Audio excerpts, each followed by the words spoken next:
High guys welcome back to my channel और आमी होच्छी मेघा। तोमरा सबाई केमन आछो? आशा करछि तोमरा खूब भालोई आछो। सो गाइज आज आमी तोमादेर साथे शेयर करछि एकटा wedding guest makeup tutorial look. एटा पार्टी वेयर एकटा मेकअप लुक आमी क्रिएट करेछि, तोमरा देखतेई पाচ্ছো। আমার চ্যানেলে যদি তোমরা নতুন হও তো please welcome to my channel and subscribe to my channel আর এক্সাইটিং ভিডিও দেখার জন্য। সো গাইজ এই উইন্টারে আমি খুব একটা লাইট বেস রেখে তার উপর এই মেকআপ লুকটা কমপ্লিট করেছি এবং এই মেকআপ লুকটা কমপ্লিট করতে জাস্ট কিছু মিনিট লেগেছে। তোমরা এই মেকআপ লুকটা ট্রাই করতে পারো। গাইজ তোমাদের রিকোয়েস্ট করো তোমরা এই মেকআপ টিউটোরিয়াল লুকটা পুরো লাস্ট পর্যন্ত দেখবে, স্কিপ না করে। স্কিপ করলে তোমরা অনেক কিছু মিস করে যাবে। তো লেটস গেট স্টার্টেড। ফার্স্টে আমি ফেসটা ভালো করে ক্লিন করে নিয়েছি ফেস ওয়াশের সাহায্যে। নেক্সট আমি ইউজ করে নিয়েছি টোনার। দেন আমি ইউজ করছি এখানে নিভিয়ার ময়েশ্চারাইজার। ফুল ফেসে ওটা খুব ভালো করে আমি অ্যাপ্লাই করে নিচ্ছি। এটা ইউজ করার পর আমি আইব্রো কমপ্লিট করবো। আইব্রোটা করেছি আমি সুইস বিউটির আইব্রো পেন্সিলের সাহায্যে। দেন আমি কনসিলার এখানে অ্যাপ্লাই করেছি প্রো এর কনসিলার এইচডি। আমি এখানে ইউজ করছি under eye area, upper eye area, nose area আর ফোরহেডে। দেন এটা অ্যাপ্লাই হয়ে গেলে আমি বিউটি ব্লেন্ডারের সাহায্যে খুব ভালো করে ড্যাব ড্যাব করে এটা ব্লেন্ড করে নেব। তোমরা এটা ব্রাশের সাহায্যে ব্লেন্ড করতে পারো বা ফিঙ্গারের সাহায্যে ব্লেন্ড করতে পারো, বা তোমাদের কাছে যে কনসিলার আছে সেটা অ্যাপ্লাই করতে পারো। সো গাইস দেখো আমি ফুল ফেসে খুব ভালো করে এটি অ্যাপ্লাই করে নিয়েছি। নেক্সট আমি অ্যাপ্লাই করব ফাউন্ডেশন। তো ফুল ফেসে আমি ডট ডট করে ফার্স্টে অ্যাপ্লাই করে নিই, কারণ এটাই সুবিধা হয়।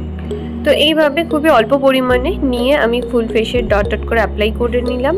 তারপর আমি বিউটি ব্লেন্ডারের সাহায্যে ভালো করে ব্লেন্ড করব। শীতকালে স্পেশালি আমাদের স্কিনটা তো ড্রাই হতে থাকে, তাই তোমরা চেষ্টা করবে একটা ভালো ব্র্যান্ডের ময়েশ্চারাইজার অ্যাপ্লাই করার, বা তোমরা ফেসে ফার্স্টে ফেস অয়েল মাখার পরও তোমরা ফাউন্ডেশন অ্যাপ্লাই করতে পারো। তো তোমরা দেখো আমি খুব ভালো করে ফেসের মধ্যে এটা ড্যাব ড্যাব করে ব্লেন্ড করে নিয়েছি।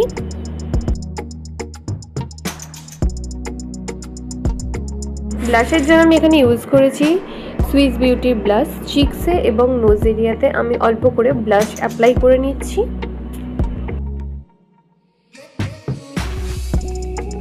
তো গাইস ফার্স্টে আমি লিডে ভালো করে অ্যাপ্লাই করব একটা নিউড শেড এবং সেটাকে একটা ফ্লাফি ব্রাশের মধ্যে নিয়ে নেব এবং খুবই ভালো করে ব্লেন্ড করব আউটার কর্নার থেকে ইনার কর্নারের দিকে। তোমরা খুব ভালো করে লক্ষ্য করো আমি ব্রাশটা খুব রাউন্ড শেপে হালকা হালকা করে ঘোরাচ্ছি এবং এইভাবে ব্লেন্ড করছি। তোমরা এই প্রসেসটা অ্যাপ্লাই করবে, দেখবে তোমাদের আই মেকআপটা খুব সুন্দর ক্রিয়েট হবে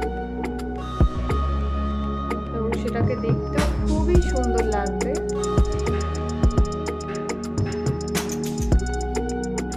নেক্সট আমি অ্যাপ্লাই করছি পিঙ্ক ডার্ক এবং সেটা আমি ভালো করে আমার লিডের ওপর ডট ডট করে নিয়েছি তিনটে এবং খুবই ভালো করে আউটার কর্নার থেকে ইনার কর্নারে ব্লেন্ড করে নেব।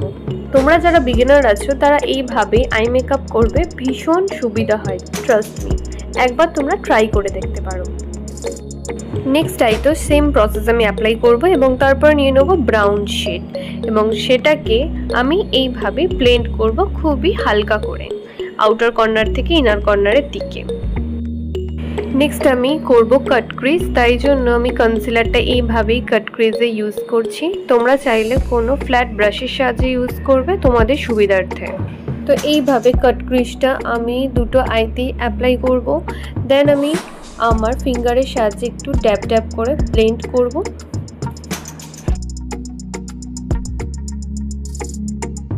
ড্যাব করার পর আমি নিয়ে নিয়েছি একটা গ্লিটারি পিঙ্ক শেড এবং সেটাকে আমি কাট ক্রিজে ফিঙ্গারের সাহায্যে ড্যাব করে ব্লেন্ড করছি। ফেসে এবং নোজে আমি হালকা করে হাইলাইটার ইউজ করে নিচ্ছি। দেন আমি লোয়ার ল্যাশে ইউজ করব জুডিওর ব্ল্যাক শেডের কাজল। কাজলটা অ্যাপ্লাই করার পর আমি রিভার্স আইলাইনার ট্রাই করছি। লাইনার আমি এখানে L18 লাইনার ইউজ করেছি এবং মাস্কারা আমি এখানে ইউজ করেছি ফেসেস ক্যানাডার মাস্কারা। আই মেকআপটা যেহেতু আমি লাইটে রেখেছি তাই জন্য আমি রেড লিপস্টিক এখানে ক্যারি করছি এবং খুবই লাইটের একটা ইয়াররিংস পরে আমার ফুল মেকআপ লুকটা এখানে কমপ্লিট। তোমাদের কেমন লাগলো জানিও আমার কমেন্ট সেকশনে। Thanks for watching my video. Please like, share and subscribe to my channel.